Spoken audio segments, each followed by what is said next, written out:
Hello friends, இந்த வீடியோவில் நல்லா மொறுன்னு கிறிஸ்பியாக கம்மி எண்ணெயில் ஒரு டேஸ்டியான மீன் வறுவல் எப்படி செய்கிறது அப்படின்னு தான் பார்க்க போகிறோம். இந்த மசாலாவை நீங்கள் வேறு எந்த மீனுக்கு வேணாலும் யூஸ் பண்ணலாம்.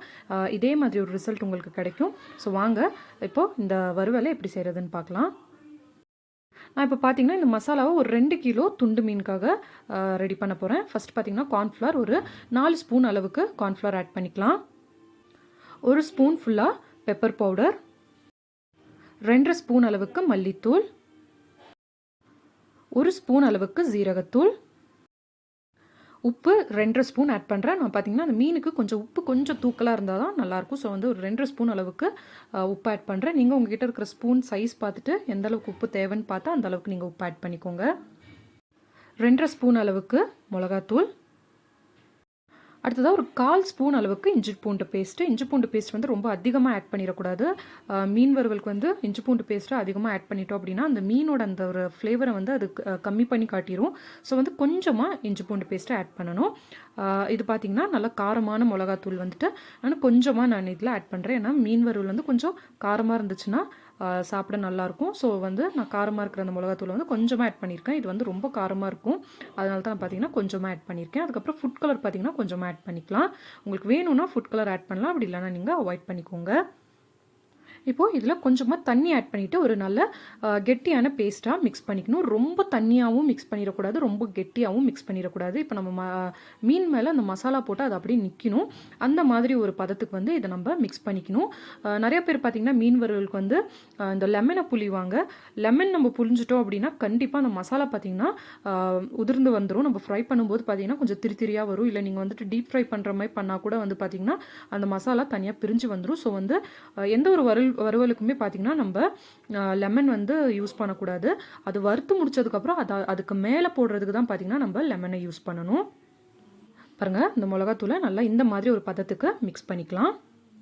இந்த ஸ்டேஜில் நீங்கள் பார்த்தீங்கன்னா உப்பு காரம் எல்லாம் செக் பண்ணிக்கலாம். ஒருவேளை உப்பு கொஞ்சம் ஜாஸ்தியாக இருக்கிற மாதிரி நீங்கள் ஃபீல் பண்ணிங்க அப்படின்னா ஒன்றும் பிரச்சனை கிடையாது. கார்ன்ஃப்ளவரை இனி ஒரு ஸ்பூன் கூட சேர்த்து ஆட் பண்ணிங்க அப்படின்னா அந்த உப்பு வந்து கரெக்டாகிடும்.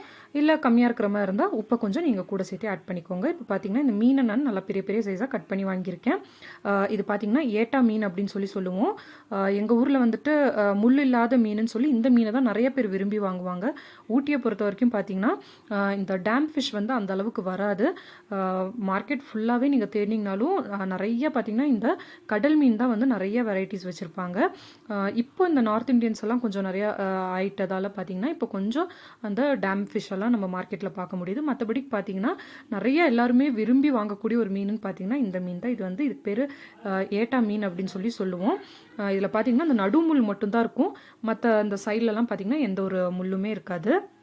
இப்போ பார்த்திங்கன்னா நம்ம நல்லா மீனுக்கு மேலே ஃபுல்லாக இந்த மாதிரி மசாலாவை தடவிட்டு குறைஞ்சது ஒரு 1-1.5 மணி நேரம் இந்த மசாலாவில் அந்த மீனை நம்ம நல்லா ஊற விட்டுறலாம்.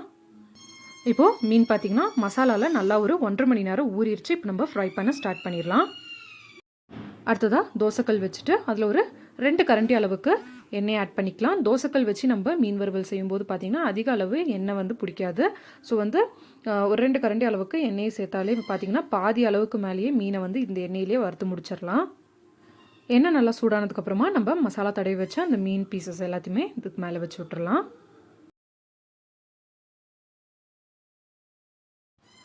அடுத்ததாக இதுக்கு மேலே பார்த்திங்கன்னா கொஞ்சமாக கருவேப்பிலையே தூவிட்டுறலாம். அப்போ இந்த மீன் வறுவல் பார்த்திங்கன்னா நல்லா டேஸ்டியாக இருக்கும். ஒரு பக்கம் வெந்ததுக்கப்புறமா அப்படியே இன்னொரு பக்கம் திருப்பி போட்டுக்கலாம். இங்கே பாருங்கள், திருப்பும் போது அந்த மசாலா பாருங்கள் கொஞ்சம் கூட அந்த எண்ணெயில் உதிரவே இல்லை. இதுவே நீங்கள் லெமன் ஏதாவது புழிஞ்சு விட்டுட்டிங்கன்னா கண்டிப்பாக அந்த மசாலா பார்த்திங்கன்னா உதிர்ந்து வந்துடும். ஸோ நீங்கள் இதை ஃப்ரை பண்ணி முடிச்சதுக்கப்புறம் பார்த்திங்கன்னா தேவைப்பட்டால் மசாலா அந்த மீனுக்கு மேலே நீங்கள் லெமனை கொஞ்சமாக புழிஞ்சு விட்டுக்கலாம்.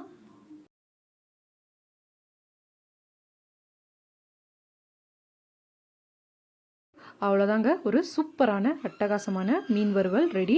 கண்டிப்பாக நீங்களும் எந்த ஒரு மீன் எடுத்தாலும் இந்த மாதிரி வறுவல் செஞ்சு பாருங்கள். செஞ்சு பார்த்துட்டு எப்படி இருந்ததுன்னு சொல்லுங்கள். அண்ட் மறக்காமல் நம்மளோட சேனலுக்கு சப்ஸ்கிரைப் பண்ணுங்கள்.